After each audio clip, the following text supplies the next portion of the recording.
Greetings, beautiful people. My name is Simon Javan Okelo. I am the CEO and founder of Madaraka Festival, and I am also your host for the Madaraka Festival podcast. And today I am truly honored to be back for another episode with my legendary brother, Rocky Dawuni. How are you today, my brother? I'm doing good. Okay. I'm doing good. It's a beautiful morning to wake up after a very intense last few days, and then also coming all the way from Ghana to here in Los Angeles. It's, I get to see old friends. I get to be in a place where there's all the creatives around the world. There's mostly musicians gathering. So you see everybody, everybody comes from their own countries here during this week. And it's just really an exciting time for creatives. Also at the time when LA is going through a lot too in terms of all the protests that are going on in the street today, in terms of immigrants and all of that, and in addition to the fires that happen. So there's a lot that is going on locally, but also impacting globally as we're here right now. So it's exciting for me, to be here as a musician. It's truly an honor for me to have a follow-up conversation with you from our last interview, also in the sidelines of the Grammys, Yes. And I feel that you're one of the most Grammy-nominated African artists ever, Yes. And I want you to maybe take us back. I want you to take us back to paint for us a picture, especially those who don't know you, paint for us a picture of whether it was a time when you were 10, 15, 5. I want you to share with us some of the sounds, some of the smells, some of the colors that you grew up with, some of the foods that influence who you are today. The thing was that, growing up as an African boy, first of all, I was born in a military barracks. My father was a traditional prince. His dad was a chief in the northern part of Ghana, but he was the last born, so he knew that to be a chief was because he had older brothers, was like long shot. So he left the village life, village royal life, moved to the capital, joined the Ghanaian military, and then started to excel in the military. And then I was born. Me and my brothers were born on the barracks. So the barracks was a very disciplined environment, like you were born into a system of soldiers, and these were people who were like your father's friends, so you can imagine the discipline level. So you grew up in a place where everything was about, focus, everything was about, having, being so aware, like hyper awareness, and everything was also about a very type of multicultural, plural approach, because Africa is a very tribal, continent. We have a lot of tribes. Each tribe has their own food, their own cultures and everything. And at the same time, each tribe too has their own issues. But when you go to the military barracks, all the soldiers come from different parts of the tribes of Ghana. So you're all forced to live within one space. So first of all, you learn a lot of languages. So I spoke about 5 different Ghanaian languages. I also, in school, the food and everything, different cultural meals were being cooked by people from different tribes. So you were also growing up around different foods. So it gave me a sense, almost like within a small space, a sense of a very broader vision of multiculturalism, plurality, and then also seeing beyond dividing lines. So it was also within the barracks that I was first introduced to music. Music was always part of me, because growing up, I would hear stuff on the radio, and I could hear sounds. I would walk in nature, and I could feel certain elements that are not visible to the eye, but it's like visible to the heart. And then I translate this into melodies and all of that. I was kind of like a child, so everybody was wondering, like, oh, what's up with this boy? What I mean? But that's who I was. And then the military barracks, there was a military band. So the military band used to do covers of every popular song. So every time during the rehearsals, I started spending time there. My father eventually also was part of the Ghanaian United Nations peacekeeping force. So he traveled with the military to places, Israel, Egypt, all of those places. So they will bring back new albums when they travel, albums that were not available at that time in Ghana. So the military barracks, not only was it all of that, but it was also a place of music. So I was getting all of these like infusion of different sounds, inspiration, things that were not local but global, but all within a very disciplined space.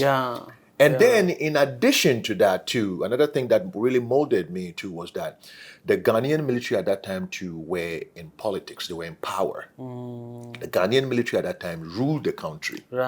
So the soldiers it was a place of discourses on politics, discourses on nation building, discourses on, creating a society so all of these conversations were happening within the military barracks. So as I was evolving there too, I wanted to be a musician because I saw myself as somebody whose voice was in music.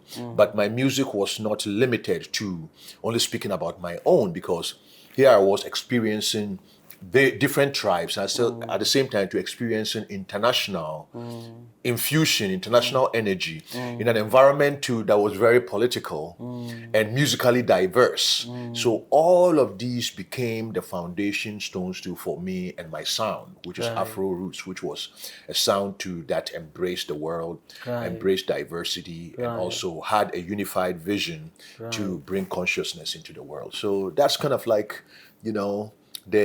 where it all began. Yeah, where it all began, yeah. Now I want to talk about your fashion, to your outfits. And now I feel like it has a military element to it. Yes. I love your outfit. Thank you. And I've seen almost 7 of your outfits have like a military vibe to it. But now I do know where that comes from. Yes. Because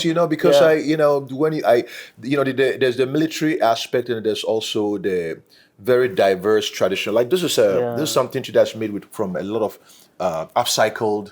It's designed, but all of this are made from upcycled jeans, upcycled, materials. So because I'm also very keen on the environment and also, circular economy type of vision, I try to use my music and then my role too as a United Nations Goodwill Ambassador for Africa, so that's also one of my major roles. So I try to live it through my fashion statement. My fashion statement is, a lot of them are Ghanaian designers, but I work with those designers a lot in terms of what I want to look like, what I represent, what I project. It has to be ethnic, it has to be us, but at the same time too, it's progressively enough, forward-looking enough to be global. Almost like my music. The outfits too are part of it. So I try to project a modern sense of who the African is through my music and my fashion, and then at the same time too making sure that with kind of upcycle stuff too, you are also taking stuff from the environment that people are throwing away and cycling it back into something that is cool and wearable. I love it so much, actually, because I also try to be African, but also cool, appealing and sustainable. Exactly. Now I want to go back to your music a bit, because I feel that for a while I was your fan. Beautiful. I was following your work, enjoying your music, and then I met you in person in Kenya many years ago. I can't even remember when. Yes. That's when we became friends, through Janeko. And then from there, I began now actually studying your music, studying your work. I saw you go to Japan, Asia. You've traveled everywhere. Yes. But now I feel like your sound is deeper than it has ever been. And your song Rise. I feel like it's special. So I want you to speak about Rise. For a little bit, and then I want you to speak about your band in Ghana, and just the process of putting it together.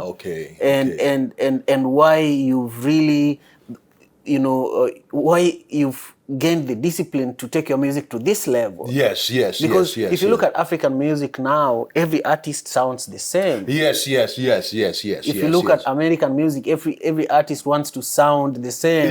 So that they get the popularity, they get viral. Exactly. But there is something really important that I was talking to Alex Antias. You are with him, Julian Marley's producer. Yes. Alex is great. Yeah. And he was saying it's so important for every artist to produce music for the love of music. Exactly. For the passion, Not for the Grammy. Exactly. Yeah. The thing is that music, I feel that we all have music. To be alive is to be music. Right. Because music is about movement and life is about movement. If you don't have movement, you're not alive. Right. It's only things that don't have life or things that are remotely animated, without life. But if you are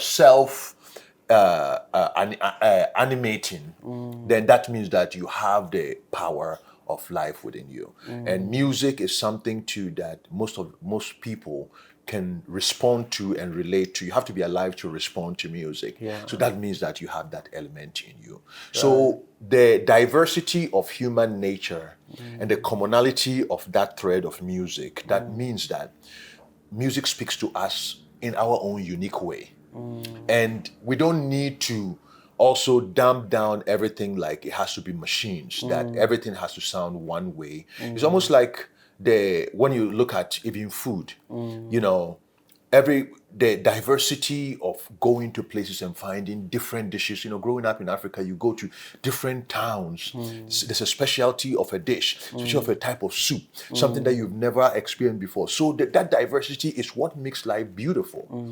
And I think that because of the move towards commercialization, a lot of times we need to homogenize things. And that homogenization added to commercialization, hyper-commercialization, has made us even go way to the extent of sacrificing every aspect of diversity so that we can be able to mass produce things. And I think that depreciates the human experience. That depreciates the beauty of life. That appreciates the value of existence.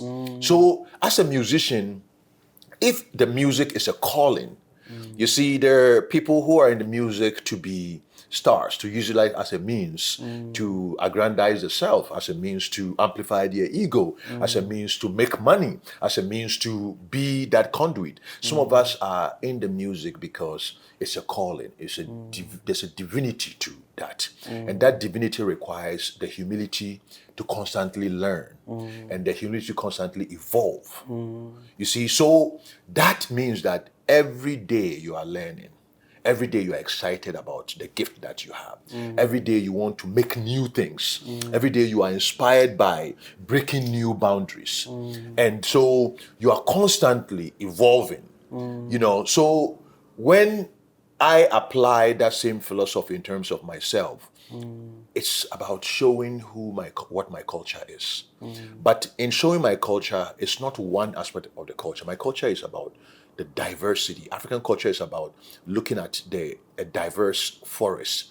It looks the same from afar, but when you go in, things are different. The flowers are different. Everything stands in its way. Same type of plants, but different approaches to how they are, different leaves and all of that. So that element too needs to reflect. So I like to infuse. So my sound, Afro Roots, was a product of staying true to those ideals. I come from an element of traditional African music, but also Highlife music, which is Ghanaian, popular music. But it was infused by traditional music. So myself too, in terms of trying to craft a music that speaks to that vision, a music that is global, that means that also taking influences too from the African diaspora and reintegrating that into the foundation stone of my sound that I grew up in order to take that element to another level. So that's what gave birth to my Afro Roots sound. So it's Highlife music, reggae music, and then also all diasporian sounds that I feel can resonate and integrate with that sound. And I think that the song Rise really reflects that, because when you listen to Rise, you can hear, the Highlife elements, you can hear the reggae elements, you can also hear the global pop elements of what is going on. But at the same time, too, it is about the message. It's about the music is not only for you to dance. The music about inspiring something deep within you, the humanity within you, to inspiring you to be better, to be bigger, to that humanity is not really about consuming and existing. There's something much more higher than who we are, and we need that element of music that is latent within us to move us to that space. So that's what it's all been about. That's what Rise is about, and I believe that that's what really resonated for it to get that nomination for the Grammys. Let's speak about the Grammys a little bit. How was it yesterday? Actually, for those who are joining us, we are literally behind the venue for the Grammys. Crypto Arena is right behind us. We can see it. And my brother, there's no other African I know that has interacted, has been nominated with the Grammys like you. Well, we have Angelique Kidjo and a whole lot of other people who've had nominations, but I've had 4 nominations, and I've been fortunate to be nominated across categories. Right. So it also shows that because my sound is diverse, different categories can identify with me. Right. So I've been nominated for Best Reggae Album, which I think I'm the second African to be nominated in that category. It's always been a lot of Caribbean and Jamaican artists, but I was nominated for Best Reggae category. I was nominated for Best Global Music Album. And then I've been nominated for Best Global Music Performance 2 times. So one was for Never Bow Down. And then this year, it is for Rise. So 4 nominations in a career that, has spanned a long time. I've had opportunity of playing major venues from Hollywood Bowl, collaborating with, and playing with artists like Stevie Wonder and all of that, who we just actually did an event together in Ghana for his citizenship.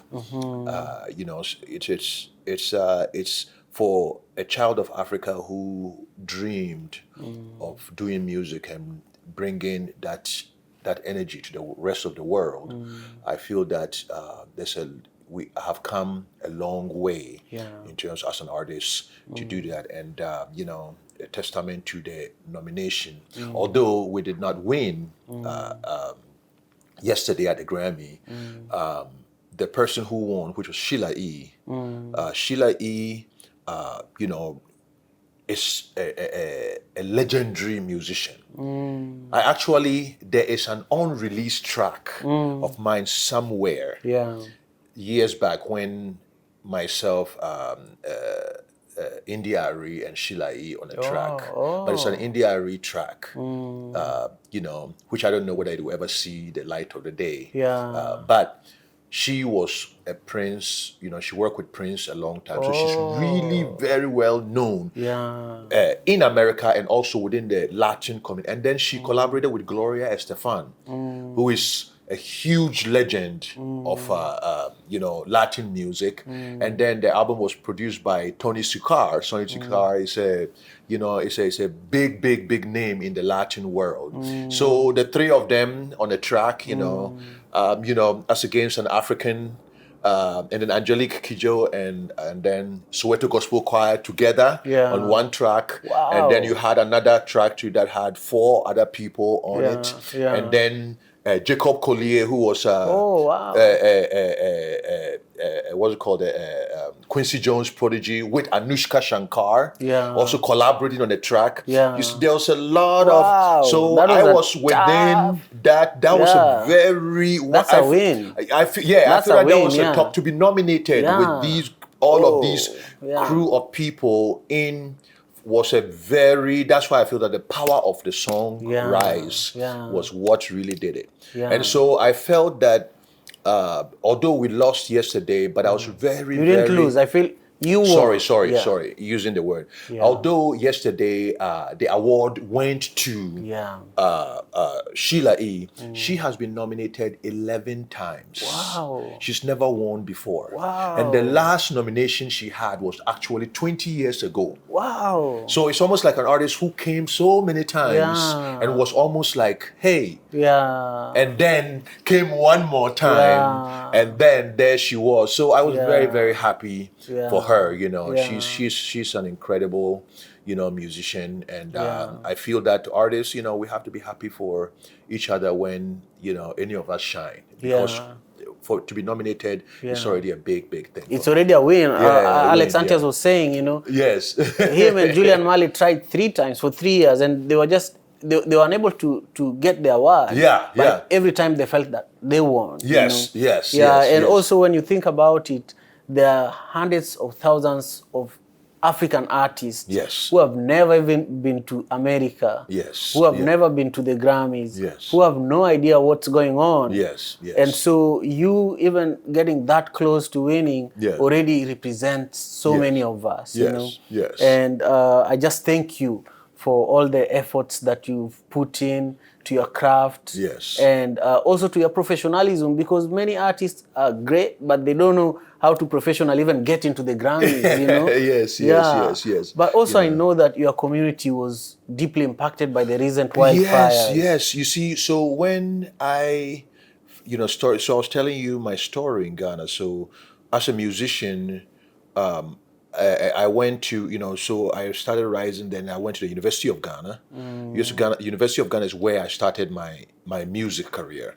So I went there to study philosophy and psychology. And during my second year, I decided to come to the US to visit. But when I came, I had already started my career. I was already started being popular in Ghana, you know. So I came to the US and I was like, you know what I need to do is actually learn the music industry and also start my independent label and put out my first professional album. So I went and interned for a record label, and at that time I lived in the Pacific Palisades. So Pacific Palisades was where, you know, I would go to work, I would come back, lived on Via Lab. A lot of my songs, even for my first album and stuff, I wrote it there, you know. So it was a community that embraced me when I came from Africa. And then now the community, the fire, you know, happening here, and that was like the most impacted. The old neighborhood is gone. The old neighborhood that I was is gone. And the interesting thing is that every time the neighborhood will have me, when I became a known musician, they will always invite me. There's always, you know, when they're doing big events like 4th of July, I will come and do stuff. And then a lot of times too, they will gather at the cliffs where I used to practice my music. So in the evening, people will come together and I will have my music, have my acoustic guitar, they will bring wine and stuff. So when I lived in Africa, every time I come into town, they will all invite me and everybody will come to the cliffs. So it's kind of a thing with the community. And then now with the fire, most of those homes, that community is gutted. That, you know, so this year being nominated, you know, I was looking forward to going there too, and then all of a sudden having the gathering, but then the fires happened. So coming to America and then with a nomination, you know, and then also dealing with, you know, a place which had accepted me into the community, going through something that tragic and something that had ripped families who have lived there 30, 40 years and all of that, you know, was something that was close to me, you know. And you know, the thing is that, as they say, you find your brothers not necessarily in your family, you find your brothers in the world. And there are people there who are close brothers, who are people who took care of me, who are people who supported me in my career in so many different ways. And so it was a bittersweet thing for me. But at the same time too, because the Academy's focus was to also support, you know, those communities, I felt that my nomination too was was put to good use to be part of this year when we're also trying to help and support this community. So you know, it's been an interesting interesting last few days being here. Yeah. And the new album is coming. So Yeah. I just finished my new album. So Yeah. it's getting ready to come out. And the exciting thing was that Rise was actually the first single. Oh, off of the new album. Off of her new album. What's the title of the new album? We have not announced it yet. Can we talk about it now? No, it's because I have to be ready first. So we have to finish everything and then we'll announce, because announcement is part of the release. It's true. So you announce the title, and then you announce the song list, and then you announce, whoever is featured on the record, and then you announce the dates, So we're in the process, but I think we're done with what we need. So I'm very excited about the new album. I'm very excited about it. I love the discipline in even releasing the album, because and it shows the military upbringing and the discipline we are speaking about, because as I consider myself a new artist because I just released my debut album last year. Yes. And, congrats on that. Thank you very much. Yes. But when you think about it, I have 2 albums I'm working on, and I feel like I need to release them now. But you're like, I'll release this first single. Yes. And wait, I'll not even think of the title. Yes. Why is that, or where does that come from? That patience. The thing is that you see, as I say, music, when it's more of a mission driven, you're not in competition with anybody. You're not doing it to compete. You're not doing it also for the glory of humanity, of mankind.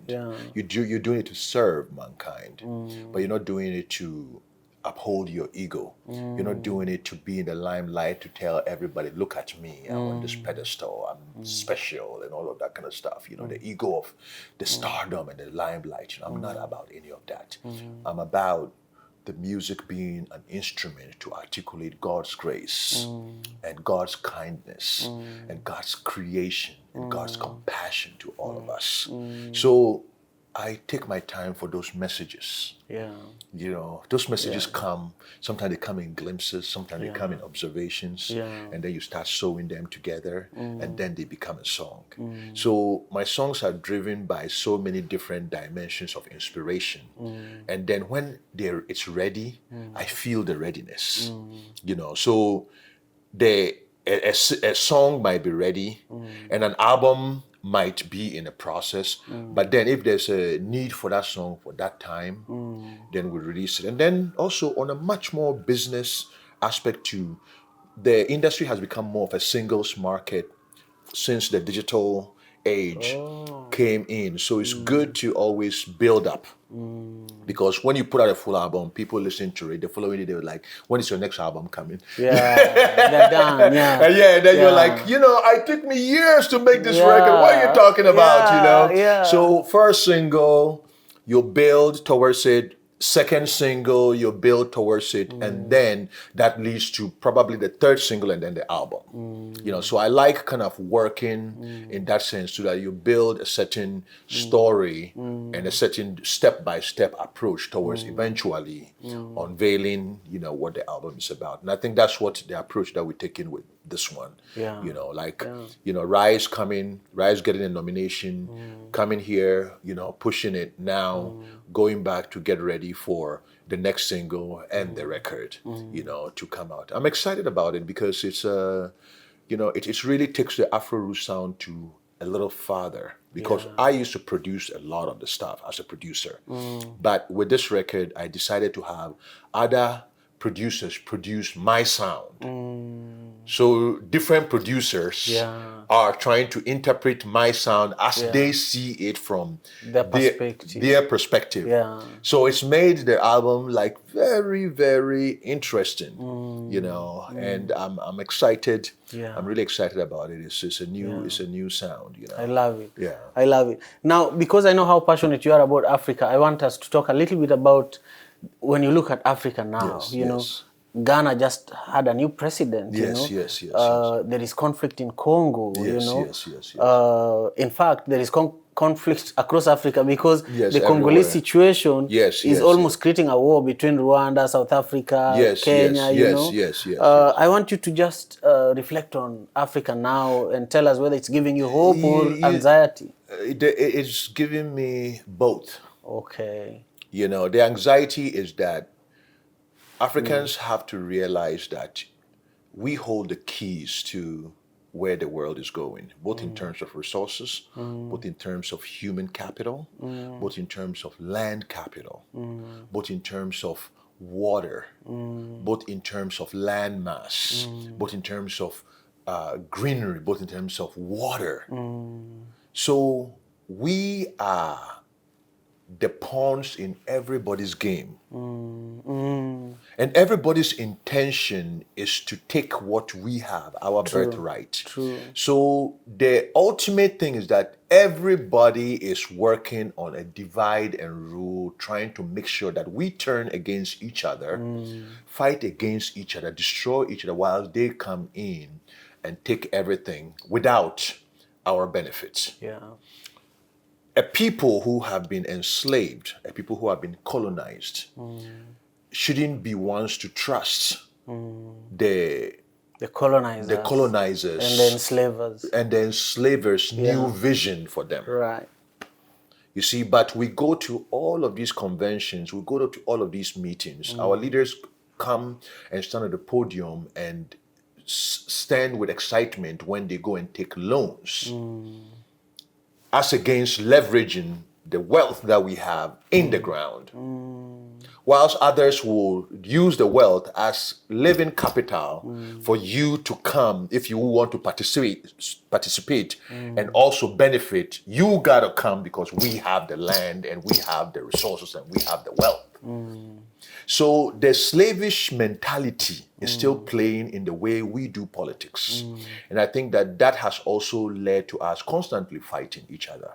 When our brother is going up, we would rather collaborate with the person who wants to take them down because he will promise us the spoils of the destruction of our brother. Right. And I think that that was what was used during colonization, during slavery, and the same formula is still being used. And now with digital technology, that same formula has been automated.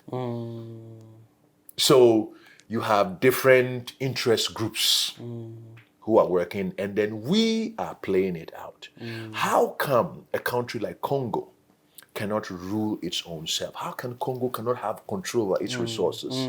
What is our brother Rwandans doing there? Right. What is our brother Ugandans doing there? Right. South Africa doing there? Yeah.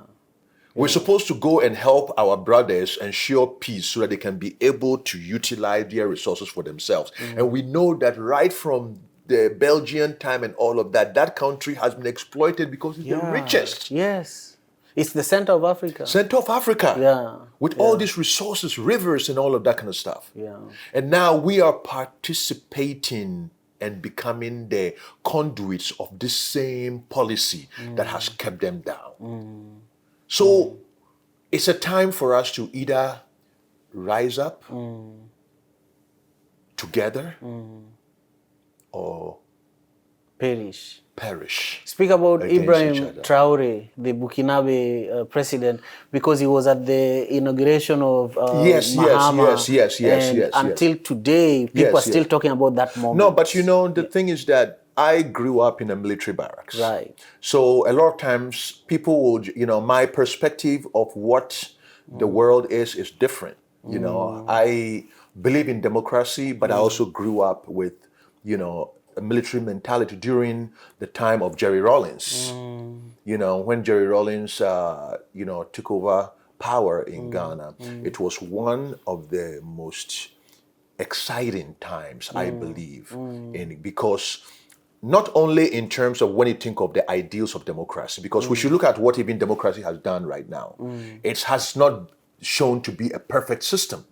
Many places where democracy is happening right now are more divided. Look at the politics even in America right now. People are more divided than ever. People are ready to come at each other's throat. Our elections do same thing.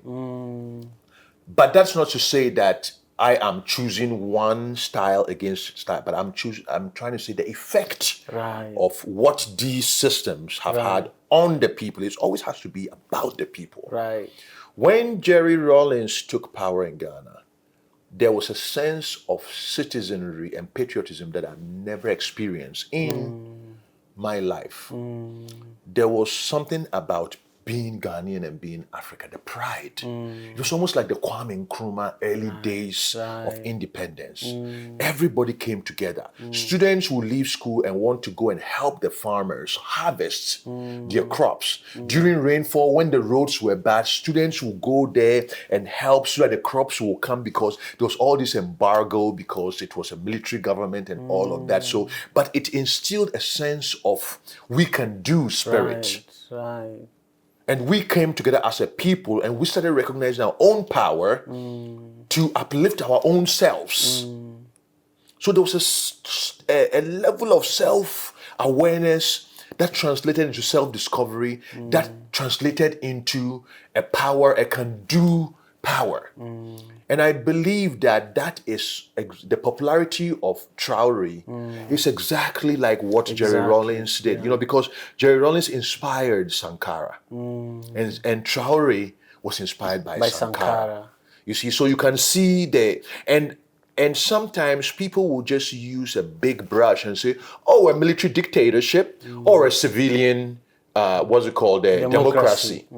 Which I think that is a wrong simplification of a very sophisticated people. Human beings, we are not computers to be programmed and say democracy, then you program it and then it works. Zeros and ones, zeros and ones. We are very complex beings. Yes. We have emotions. You can be democratic today, but you'll be the most craziest authoritarian. And I've seen even African democratic leaders be more authoritarian than military rulers. Yes, we can even count them. There's so many of them. So many of them. Yeah, I feel like I could talk to you for hours. Yes. Well, now you're talking about politics and military stuff, I know. We will have part 2 of this conversation. But, as you are walking to this interview today, in your mind and in your heart, what is it that you wanted to talk about that I haven't asked you? Oh, my thing is that we are that's where it brings me to the hope part of what I was saying. Okay. This is all part of what is going on, the playing field that we're dealing with.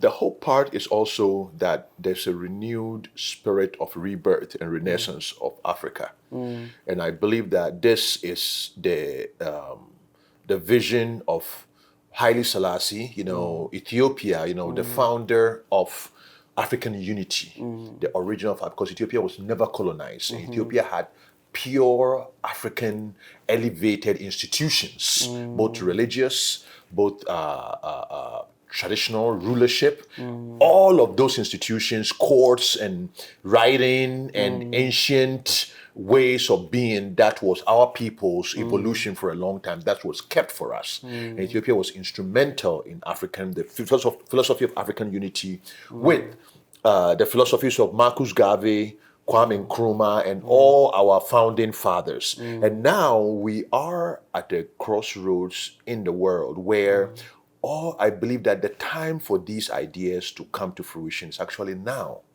Because we have tools to bring us together quicker. Whilst at first it was very hard, you had to circumvent different ways of communicating to each other. So this is the time Africans need to come together as a people. And I mean Africans home and abroad, across the diaspora. And it's not all of us that are called. Many are called, few are chosen. Some of us are also have become too ensnared in the colonial mindedness that they cannot become part of us because they will come to also become conduits of that same colonial mindset. But what is happening is that confluence of Africans and the diasporians from all around is also giving birth to the new seed of the new Africa, the renaissance, the place of hope, the place that the rebirth, the promised land that Martin Luther King saw. The time is now. Yes. And this is the time for Africa to rise in unity and harmony and reclaim our role in this world. I love it. Thank you. So look at that camera and do two things for me. One, share with people how they can stay connected with you, your social media handles. Yes. And then after that, let them know that they need to subscribe to Madaraka Festival on YouTube. Okay. Yeah, that camera. All right. Yeah. Yes. So, Rocky Dawuni, for you to connect with me on all my social media handles is Rocky Dawuni, one word, ROCKYDAWUNI. That's one word. And also make sure that whilst you're watching, you subscribe to Madaraka Festival on YouTube and Rocky Dawuni on YouTube. As you can see, people just start calling me when I'm talking about different things, very important things. Yeah. And, and definitely, I look forward to the opportunity to share with you my other exploits, tour information, new music that is coming, but keep hope alive. That's the most important thing. We live in a new time that we're being influenced not by the things we see, but the algorithms and everything too that is playing a role in shaping our mindset and our vision. And we need to stay centered. We need to stay human. We need to stay connected to each other, and we need to trust in the energy and spirit of God to bring us all together. Peace and love. Greetings, beautiful people. This has been a wonderful conversation with the legendary Rocky Dawuni for Madaraka Festival podcast. And I want to thank you for tuning in. Please leave a comment down below if this conversation inspired you. Tell us how you feel about our conversation today. And also give this video a thumbs up and also subscribe to the channel. That's one of the ways you can help Madaraka Festival grow. Peace and love. Peace and love. Thank you, my brother. Thank you. I really appreciate it.